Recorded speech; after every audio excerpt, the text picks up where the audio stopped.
বাত্রা ইসলামী জীবন অনুষ্ঠানের সম্মানিত শ্রোতা ভাই ও বোনেরা, আসসালামু আলাইকুম ওয়া রাহমাতুল্লাহি ওয়া বারাকাতুহু। আমাদের বর্তমানে আরবি মাসের নাম শাওয়াল। এই শাওয়াল মাসে আমরা উপনীত হয়েছি।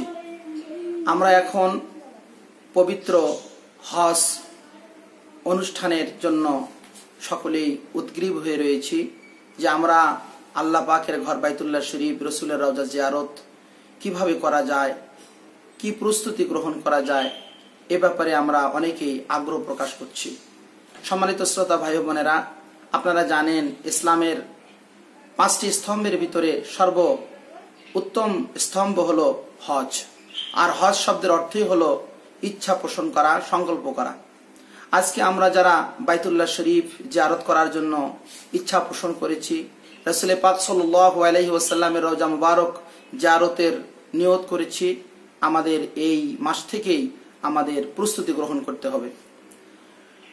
আমরা এখন হজের যে পর্বগুলো রয়েছে আমরা ধারাবাহিক আলোচনা করব ইনশাআল্লাহ। আমরা প্রথম পর্বে আলোচনা করব হজের ফজিলত, মর্যাদা, তাৎপর্য, গুরুত্ব সম্পর্কে। সম্মানিত শ্রোতা ভাই বোনেরা, আমাদের আকাঙ্ক্ষিত যে ইবাদত, কালেমা, নামাজ, রোজা, যাকাত, এরপরে যে হজ, এই হজ হলো সর্বশেষ স্তম্ভ। একটি মানুষ যখন কালেমা পড়ে, তারপরে নামাজ আদায় করে, তারপরে রোজা রাখে, যাকাত দেয়, সর্বশেষ 5ম নম্বরে তার গুরুত্বপূর্ণ ইবাদত চলে আসে পবিত্র হজ ব্রত পালন।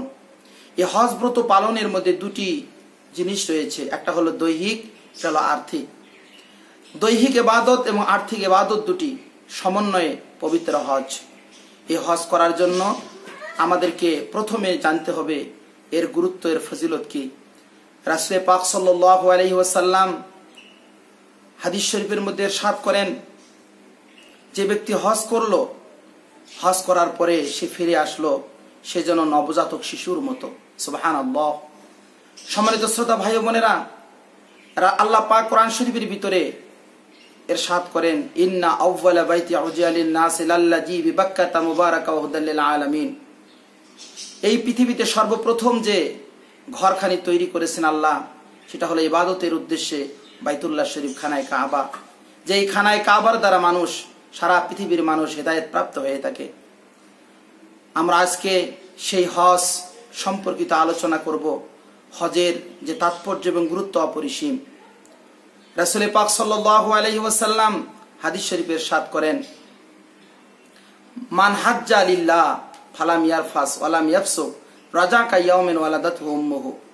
যে ব্যক্তি আল্লাহর জন্য বাইতুল্লাহ শরীফ জিয়ারত করলো, হজ ব্রত পালন করলো, এই হজের সফরে কোনো প্রকারের বেহুদা কথা বলল না, অশ্লীল কথা বলল না, অন্যায় কাজ করলো না, সে যখন ফিরে আসবে সে নবজাতক শিশুর মতো নিষ্পাপ হয়ে ফিরে আসবে। সুবহানাল্লাহ ওয়া বিহামদিহি।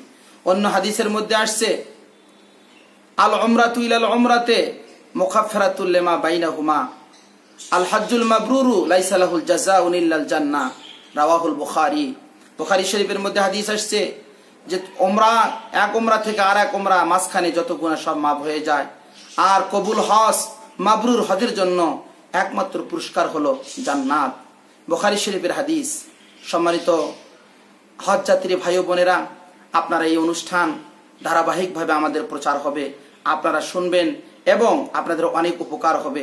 আমরা হজ কাদের উপর ফরজ, হজ করার নিয়ম কি, পদ্ধতি কি, আমরা এগুলো ইনশাআল্লাহ এই ইসলামী জীবন ঠাকুরগাঁও বাত্রার পক্ষ থেকে আপনাদেরকে উপহার হিসাবে আমরা দেব ইনশাআল্লাহ। আপনারা সকলেই এই অনুষ্ঠানে উপভোগ করবেন আশা করি। হজ এমন একটি ইবাদত, এই ইবাদতের ভিতরে যে মানুষের যে অন্তরের মধ্যে আল্লাহর প্রেম, ভালোবাসা জাগ্রত হয়ে থাকে। মহামিলন, মহাসম্মেলন বাইতুল্লাহ শরীফ, হজের সময় আরাফার ময়দানে যে মহাসম্মেলন ঘটে থাকে, এখানে আমাদের অনেক কিছু শিক্ষা রয়েছে। সাদা কালো, উঁচু নিচু, গরিব ধনী সকলেরই একটা মহামিলন এই আরাফার ময়দানে। আমাদের সবাইকে ইসলামের যে বিধিবিধানগুলো, এগুলো মানুষের কল্যাণ বয়ে নিয়ে আসে। আমরা অন্যের দুঃখে দুঃখী হব, অন্যের সুখে আমরাও সুখ ভোগ করব, এটাই ইসলামের শিক্ষা। ইসলাম ত্যাগের ধর্ম, ভোগের ধর্ম নয়, এটাও আমাদেরকে শিক্ষা দেয়। আমাদেরকে ত্যাগ স্বীকার করতে হবে। একটি মানুষ সারা জীবন খানায় কাবার দিকে মুখ করে নামাজ আদায় করে, সেই খানায় কাবা সচক্ষে দেখবে একজন হাজি, দেখে বলবে লাব্বায়েক আল্লাহুম্মা লাব্বায়েক, লাব্বায়েক লা শারীকা লাক লাব্বায়েক, ইন্নাল হামদা ওয়ান নি'মাতা লাকা ওয়াল মুলক লা শারীকা লাক। সম্মানিত শ্রোতা ভাই বোনেরা, আপনারা জানেন হজের যে প্রস্তুতি আমাদেরকে আগে থেকেই নিতে হবে। আমরা ঋণ পরিশোধ করব, যারা ঋণগ্রস্ত আছে তার ঋণ আদায় করে যেতে হবে। আমরা তওবা করব, আমাদের গুনাহ মাফ যেন হয়ে যায়। হকদারের হক বুঝিয়ে দেব। আল্লাহর হক আদায় করার পাশাপাশি বান্দার যে হকগুলো রয়েছে এগুলো যথাযথ বুঝিয়ে দেওয়া হজের পূর্ব প্রস্তুতির একটি আমল। আপনারা সকলেই জানেন যে হজে যাওয়ার আগেই আমাদেরকে কিছু করণীয় আমাদের রয়েছে। যেমন 5 ওয়াক্ত নামাজ আমরা ঠিকভাবে জামাতের সাথে আদায় করব, তাহাজ্জুদে নামাজ পড়ব, ভোর রাতে উঠে এই তলবিয়াগুলো আলোচনা আমল করব। লাব্বায়েক আল্লাহুম্মা লাব্বায়েক, লা শারীকা লাকা লাব্বায়েক, ইন্নাল হামদা ওয়ান নি'মাতা লাকা ওয়াল মুলক লা শারীকা লাক। সম্মানিত ভাইয়েরা, সম্মানিত আমার বোনেরা, হজ অত্যন্ত কঠিন ইবাদত। আমরা জানি যে হজ জিলহজ মাসের 8 তারিখ থেকে 13 তারিখ পর্যন্ত এই নির্দিষ্ট কয়েকটি দিন হাজিদের হজের কার্যাবলীর মধ্যে রয়েছে। এরপরে আমাদেরকে সেই ভিন দেশে যে আরব দেশের মরুভূমি, সেই বালুকাময়, সেই পাথরময় জায়গায় হাঁটতে হবে। অনেক কিছু আমাদের রাসূলের অনুসরণ করে আমাদেরকে চলতে হবে। সেখানের আবহাওয়া আমাদের অনেক সময় এই দেশের আবহাওয়ার চেয়ে একটু ভিন্ন। অতএব আমাদেরকে সেই প্রস্তুতি গ্রহণ করে যেতে হবে।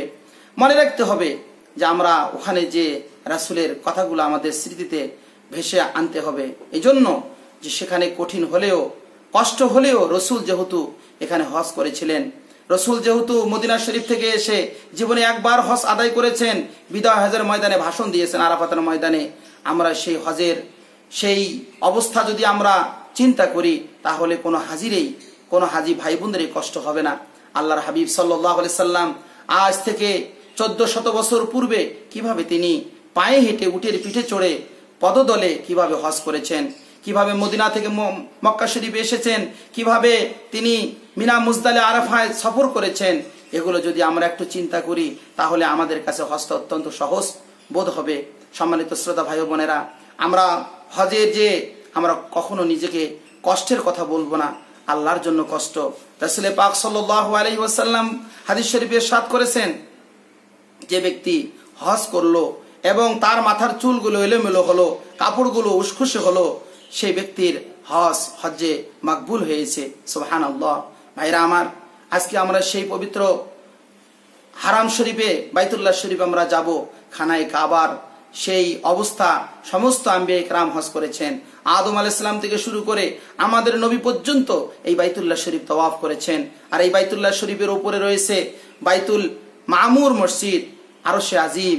হাদিস শরীফে আসছে আল্লাহ পাকের আরশ সোজা উপরে রয়েছে, ওখানে প্রত্যেকটি আসমানি মসজিদ রয়েছে। সেই মসজিদের নিচেই বাইতুল্লাহ শরীফ। আমরা সেই বাইতুল্লাহ শরীফ যখন তাওয়াফ করব, আমাদের অনুভূতিটা থাকবে এরকম যে আমি আল্লাহর আরশে চতুর্দিকে তাওয়াফ করতেছি, প্রদক্ষিণ করতেছি। সম্মানিত ভাইয়েরা, এই পৃথিবীতে সবচেয়ে উত্তম জায়গা হলো বাইতুল্লাহ শরীফ, শ্রেষ্ঠ জায়গা বাইতুল্লাহ শরীফ, আল্লাহর ঘর।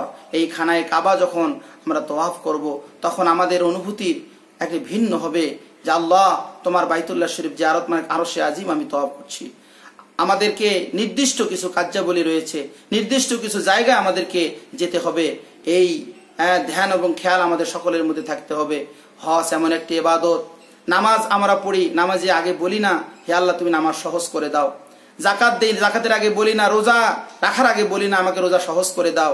কিন্তু হজ ইবাদতটি রাসূল পাক সাল্লাল্লাহু আলাইহি ওয়াসাল্লাম বলছেন, আল্লাহুম্মা ইন্নী উরিদুল হাজ্জা ফায়াসসিরহু লি ওয়া তাকাব্বালহু মিন্নি।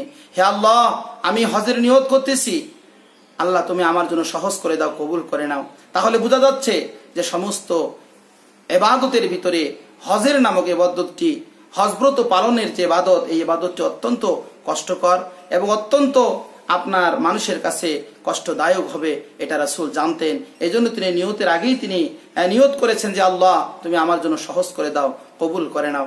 সম্মানিত শ্রোতা ভাই ও বোনেরা, কোন ইবাদত করার আগে, ফরজ ইবাদত করার আগেই সেই সম্পর্কে মাসাইলগুলো, সেই সম্পর্কে বিভিন্ন আপনার মাসাইলগুলো জানা আমাদের জন্য ফরজ, জ্ঞান অর্জন করা ফরজ। আমাদের অনেক হাজি ভাই বোনেরা আছেন যারা হজে যে ঠিকভাবে ফরজিয়াত, ওয়াজিবাত, সুন্নাত, মুস্তাহাব্বাত এগুলো ছেড়ে দেন, অজানার কারণে ভুল করে যান। এমন হজের কিছু কাজ রয়েছে যেগুলো করলে মানুষের উপরে দম দেওয়া, কোরবানি দেওয়া ওয়াজিব হয়ে যায়। সুতরাং আজকে আমাদের এই যে ঠাকুরগাঁ বার্তার পক্ষ থেকে ইসলামী জীবন অনুষ্ঠানে আমাদেরকে উপহার দিবে যে আমরা যেন যারা হজে যাবো এবছর 2019 সালে আমাদের যেন কোনো ভুল ত্রুটি না হয়, কোনো ফরজ যেন বাদ না যায়, কোনো ওয়াজিব যেন ছুটে না যায়, কোনো সুন্নত যেন আমাদের কাছ থেকে ফৌত হয়ে না যায়। এ ব্যাপারে আমাদের সবাইকে সজাগ থাকতে হবে এবং আমরা সকলেই এই অনুষ্ঠান উপভোগ করব। আমাদের এই অনুষ্ঠানটি ধারাবাহিক চলবে এবং এখান থেকে আপনারা অনেক কিছু জানতে পারবেন, শিখতে পারবেন আশা করি। এবং এই আমন্ত্রণ আপনি জানিয়ে আমি আজকের এই পর্ব এখানেই শেষ করছি। আসসালামু আলাইকুম ওয়া রাহমাতুল্লাহি ওয়া বারাকাতুহু।